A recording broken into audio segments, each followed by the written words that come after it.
rapport officiel sur cette question, le rapport Cotis de l'INSEE, minimise le fait qu'on ait un niveau historiquement bas, mais il souligne malgré tout le fait qu'il y a eu un déplacement en faveur des dividendes dans la répartition de la valeur ajoutée.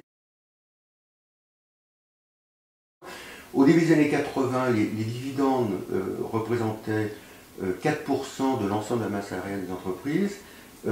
Cette année, parce que ça continue malgré la crise, ils représentent 13% de la masse salariale. Donc tout se passe comme si en gros 9% entre ces deux dates étaient passés des salaires aux dividendes.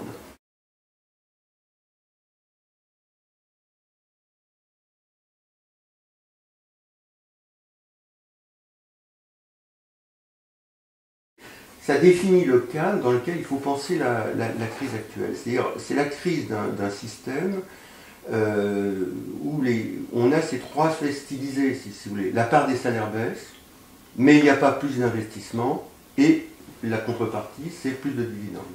Hein, et on est dans cette espèce de système-là.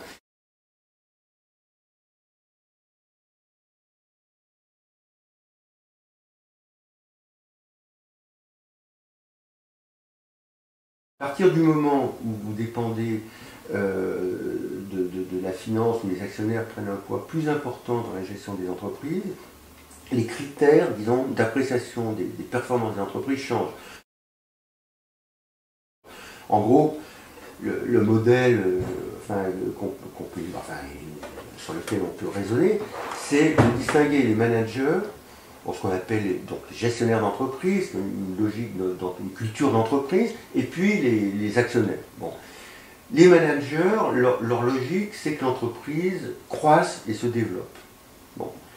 Et donc, ils ont une vision à moyen terme d'investissement, de développement, d'extension, etc. Les actionnaires, au contraire, ont une vue, bon, c'est classique de le dire maintenant, court-termiste, c'est-à-dire qu'ils veulent que ça soit extrêmement rentable, et si ça ne l'est pas, ils s'en vont. Ils n'ont pas de lien, disons, matériel, propre, avec telle ou telle entreprise.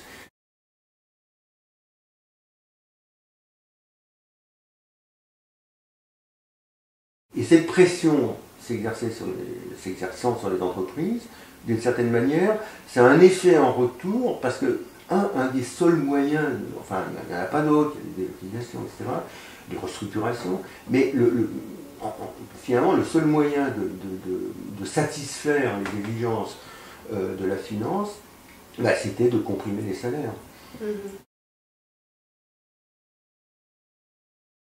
Il y a un effet de feedback, d'effet en retour. La part des salaires a permis le développement de la finance, et puis il y a un effet en retour, et à son tour, la finance exige, disons, une compression salariale. Donc on est dans une espèce de cercle vicieux dont il est très difficile de sortir.